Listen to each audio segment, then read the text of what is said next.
शादीशुदा लोगों को बड़ी सीख देने वाली कहानी।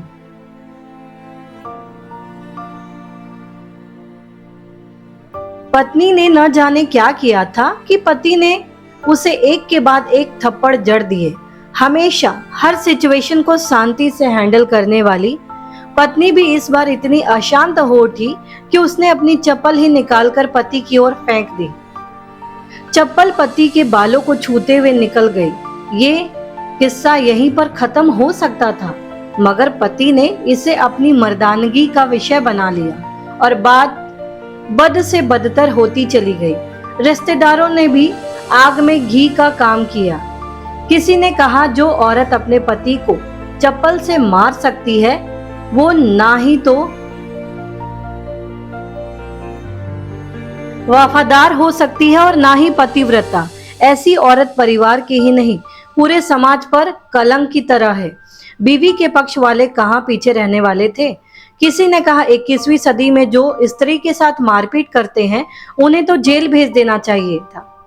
तो कोई कहता जरूर उसको कोई और पसंद आ गई होगी, इसलिए अब पत्नी से मारपीट करने लगा है। बात कोर्ट तक पहुंच गई। दोनों पक्षों ने एक दूसरे के खिलाफ केस फाइल कर दिया। पति ने चरित्रहीन होने का तो पत्नी ने दहेज और शारीरिक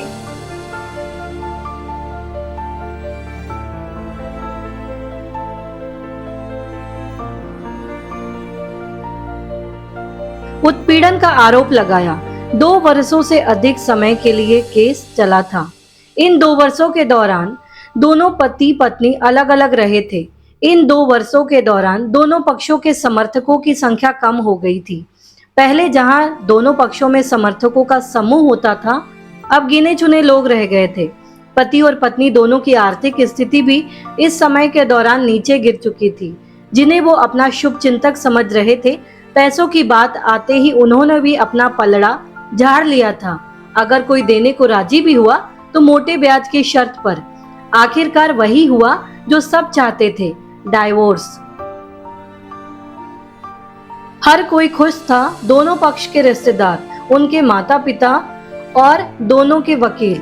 लेकिन 5 साल की सुखद शादी और एक सुंदर बेटी होने के बाद मिले इस डाइवोर्स से पत्नी मुक्त थी और पति अशांत। शायद ये एक इत्तेफाक ही था कि इस खुशी को मनाने के लिए दोनों पक्ष के लोग एक ही चाय की टपरी पर बैठे आमने सामने। इत्तेफाक इसलिए क्योंकि ज्यादातर लोग जो एक दूसरे के विरोध पक्ष को सपोर्ट कर रहे थे वे एक दूसरे को अच्छे से जानते भी नहीं थे।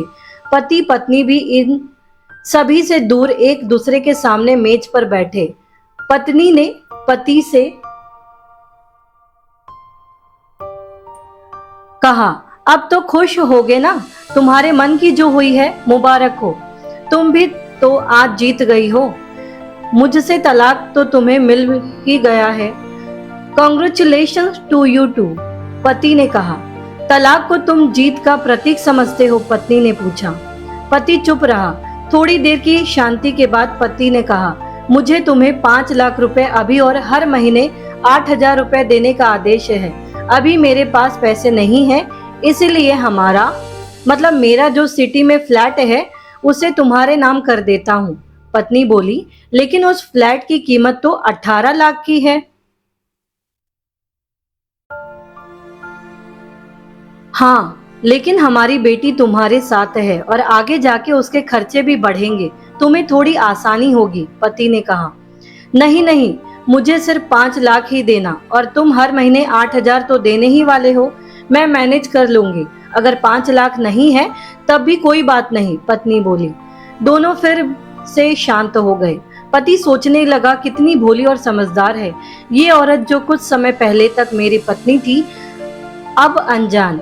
ये वही है जो कम से कम खर्चों में घर चलाती है और पैसे बचाकर मेरे जन्मदिन और बर्थडे पर हमेशा मेरे लिए नए कपड़े खरीद लाती। कभी बीमार भी हो जाती तो पैसे बचाने के लिए मुझे मालूम न होने देती और घरेलू नुस्खों से अपना इलाज कर लेती। मगर घर में कोई और बीमार होता तो तुरंत डॉक्टर के पास लेकर जाती। मेरी ही मति मारी गई थी। मैं ही अपनी झूठी मर्दानगी के चक्कर में इतनी बड़ी गलती कर बैठा। पत्नी के दिमाग में भी उथल पुथल चल रही थी। अभी भी वैसा का वैसा ही है। पहले भी खुद से ज्यादा हमारे बारे में सोचता था और अब भी वही कर रहा है। ये वही आदमी है जो मुझे एक्सीडेंट से बचाने के लिए खुद मोटरसाइकिल के आगे कूद पड़ा था और अपनी उंगली तुड़वा बैठा था। पता नहीं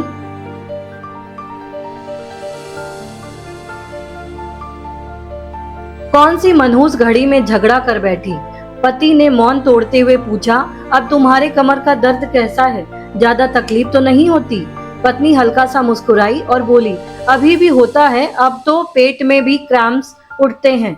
वो तो होगा ही, तुम योगा या कसरत भी तो नहीं करती हो। अब किसी गायनेकोलॉजिस्ट को जरूर दिखा देना। पति ने कहा, हाँ पढ़ते हैं, पहले से ज्यादा, क्योंकि अक्सर इनहेलर भूल जाया करता हूँ। याद दिलाने के लिए तुम जो नहीं हो अब।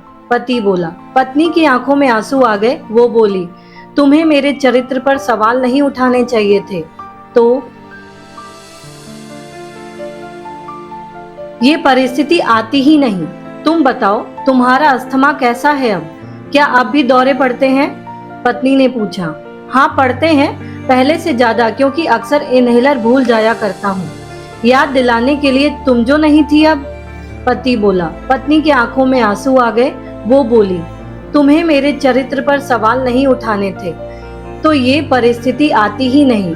हाँ मैं जानता हूँ तुम बहुत अच्छी हो, मुझसे गलती हो गई, बहुत बड़ी गलती। मैं लोगों के बहकावे में आ गया था। पति बोला। तुमने भी जो मुझ पर दहेज का इल्जाम लगाया था। वो बोला,